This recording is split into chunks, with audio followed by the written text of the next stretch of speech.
Tudo bem convosco? Está a começar mais um Sumba aqui no canal, onde eu conto casos criminais da vida real. E antes de começar o caso de hoje, não esqueça de deixar o teu like e subscrever no canal se tu ainda não és inscrito. Todas as fontes da matéria que eu utilizei para a pesquisa vão estar aqui na descrição para que vocês possam consultar. Hoje eu trouxe para vocês um caso muito recente, aconteceu no final de 2024. E normalmente eu não trago casos recentes e um dos motivos é que não existem muitas informações do caso em jornais, sites ou televisão. E também porque muita coisa pode ser atualizada, pode ter muitas reviravoltas. E por isso, geralmente, eu prefiro trazer casos muito antigos. Esse caso que é muito recente, por exemplo, eu vou vos contar. Mas daqui a uns meses, daqui a uns 3, 4, 5, 6 meses, pode dar uma reviravolta, pode acontecer coisas novas, vi várias atualizações, ser desmentida algumas coisas e então é isso, por isso é que eu normalmente trago casos mais antigos, mas porque esse aqui foi pedido de uma seguidora, eu amo fazer a vossa vontade e decidi trazê-lo mesmo assim. E é isso, né? Vamos começar o caso de hoje.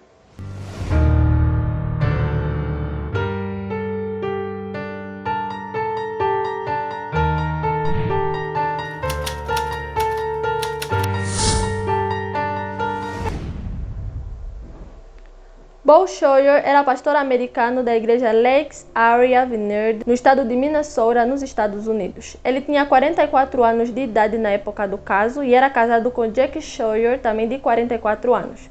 O casal teve 5 filhos com idades entre 9 e 17 anos e a família Sawyer se mudou para Angola em 2021, logo a seguir ao final dos confinamentos impostos pela pandemia da Covid-19. Eles vieram para Angola como missionários da organização evangelista sediada na Carolina do Norte, denominada SIM-USA. Durante o primeiro ano em Angola, Jack e Bo viveram na cidade de Lubango, capital da província da Huila, e em primeira instância eles estavam focados em aprender a língua e se adaptar à cultura local. Mais tarde mudaram a família para o meio do nada, segundo a Jack, mas acabaram por regressar à cidade para acompanhar as crianças negligenciadas e marginalizadas pela sociedade. O governo angolano doou 7 acres de terra a SIM Angola para o desenvolvimento de um projeto missionário, então Bo e Jack teriam assumido a responsabilidade de supervisionar esse projeto com a intenção de estabelecer um centro ministerial para jovens da área. Um dos focos que a organização tinha era combater a marginalidade, então eles procuravam meios de facilitar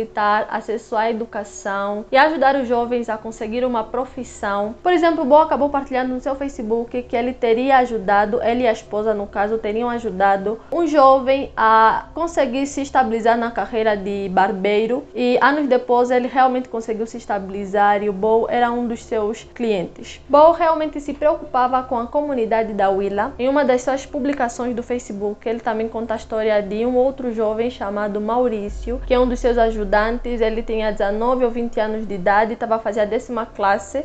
E nessa publicação, o Bo lamentava o facto dele ter que caminhar por horas para poder chegar à escola. Ele entrava às 13 em ponto e ele tinha que sair de casa muitas horas antes se quisesse chegar a tempo na escola. Ele lamentou muito essa situação do Maurício e pediu por orações para o Maurício e também pediu ajuda financeira para o projeto SIM Angola. Na residência onde a família morava, eles tinham um guarda que eles contrataram a partir de uma empresa de segurança privada. Esse jovem se chamava Bernardino Isaac Elias, tinha 24 anos de idade.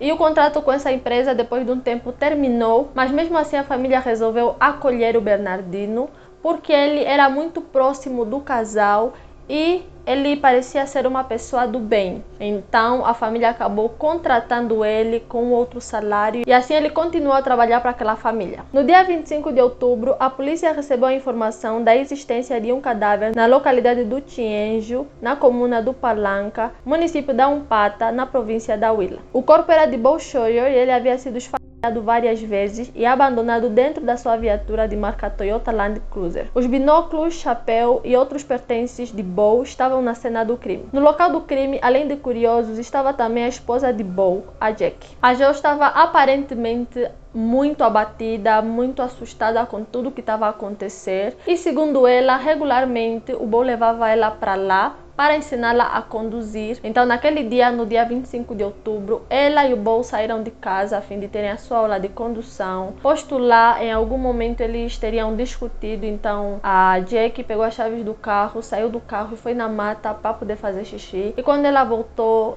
o Bo já estava morto. Então, a polícia imediatamente abriu um processo crime e começou as investigações. Líderes da igreja Lakes Area Vineyard, Sim Angola e Sim Usa ficaram chocados e tristes com a morte de Bo e clamaram por justiça. O crime também alarmou os cidadãos angolanos, que mostraram preocupação sobre a segurança na província da Huila. Muitos deles mostraram preocupação sobre a falta de iluminação em alguns pontos da província e o aumento do nível de criminalidade. O sociólogo Laurindo Bringo também comentou o caso, afirmando que o fator pobreza seria um fator associado ao elevado número de criminalidade no país. As autoridades angolanas admitiram que o índice de criminalidade em Angola situa-se em 187 em média por dia, com Luanda, Benguela, Huambo, Malange e Uíge a liderarem a lista em todo o país. 4 horas após o crime, a Jack, que era a esposa do Bo, e o segurança da casa foram detidos depois de horas de interrogatório. A polícia acredita que os dois estão envolvidos no crime e eu acredito que durante essas horas de interrogatório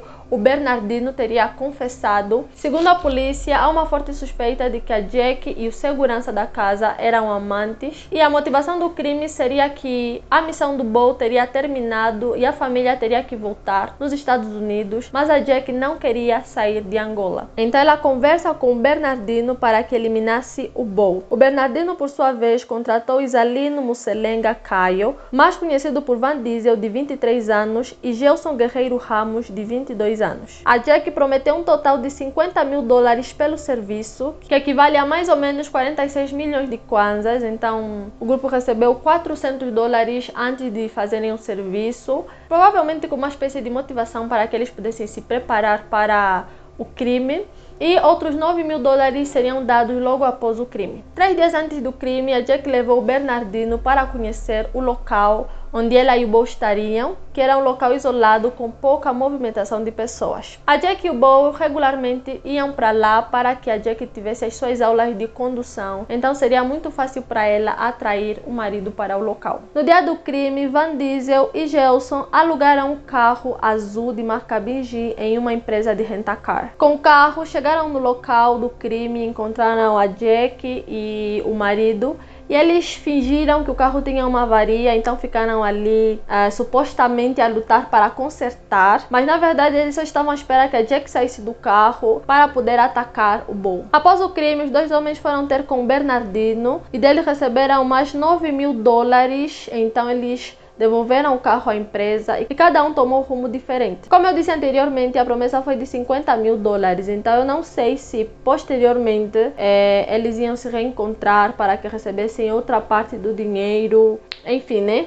É isso. Então, logo depois da detenção da Jack e do Bernardino, provavelmente o Bernardino acabou confessando o crime e entregando as pessoas que trabalhavam com ele, inclusive o Van Diesel e o Gelson. Eu digo provavelmente foi o Bernardino a falar, porque até onde se sabe do caso, a Jack sempre negou estar envolvida na morte do marido. Ela sempre disse que realmente ela saiu do carro, foi fazer necessidade e quando voltou o marido já estava morto e que ela não está envolvida no caso. Então eu presumo que teria sido o Bernardino a confessar na polícia, tanto que foi ele, né, que mostrou a arma do crime, que era uma faca com um estilo muito incomum para o mercado angolano. Aquela faca provavelmente é uma faca que foi comprada lá nos Estados Unidos.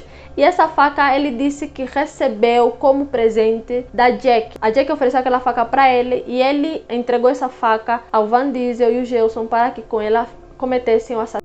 Então, após as suspeitas do envolvimento desses jovens, a polícia foi atrás do Van Diesel e ele foi detido no dia 5 de novembro na província do Cunene, quando ele estava prestes a passar a fronteira de Angola para a Namíbia. Já o Gilson Ramos até hoje encontra-se foragido e esse Gilson Ramos também esteve envolvido no caso da Miss Willa, e nesse caso da Miss Willa ele teria sido condenado a 13 anos de prisão por sequestro e tentativa de homicídio, mas a sua pena teria sido anulada após o seu advogado interpor recurso. Segundo o porta-voz do SIC, superintendente de investigação criminal Manuel Halaiwa, todos os suspeitos, exceto a viúva, têm passagem pela Polícia Nacional por crimes de roubo com recurso à arma de fogo e rapto, e por isso eles teriam sido contratados para fazer o trabalho. Foi apreendida a viatura usada para cometer o crime, 4.500.000 kwanzas, e a arma do crime, que era uma faca que eu vos disse que visivelmente não era comum no mercado angolano e que Bernardino teria confessado que a Jackie ofereceu a faca. No dia 7 de novembro de 2024, Bernardino e Van Diesel foram apresentados publicamente como suspeitos do crime. A Jackie esteve ausente no ato porque supostamente estava doente. Os 3 detidos têm a prisão preventiva decretada por um juiz de garantias. A data do julgamento ainda não foi definida, mas deve ocorrer nos próximos 6 meses. O caso também está a ser acompanhado pela Embaixada Americana por via da Direção-Geral do SIC. Segundo o dirigente da Igreja Americana Lakes Area Vineyard, os 5 filhos do casal estão a ser bem cuidados e voltaram para os Estados Unidos. A polícia também falou da possibilidade de haver uma 5ª pessoa envolvida no caso, mas a sua identidade ainda não foi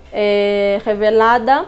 E são as únicas informações que se sabe do caso até hoje. Como eu vos disse, o julgamento ainda não aconteceu e provavelmente vai acontecer nos próximos 6 meses. Então vamos aguardar, e qualquer atualização que eu tenha do caso eu farei questão de trazer aqui para vocês. Então comentem aqui embaixo o que vocês acharam do caso e não esqueçam de deixar aquele like e subscrever no canal se tu ainda não és inscrito. Todas as fontes da matéria que eu utilizei para a pesquisa vão estar aqui na descrição para que vocês possam consultar.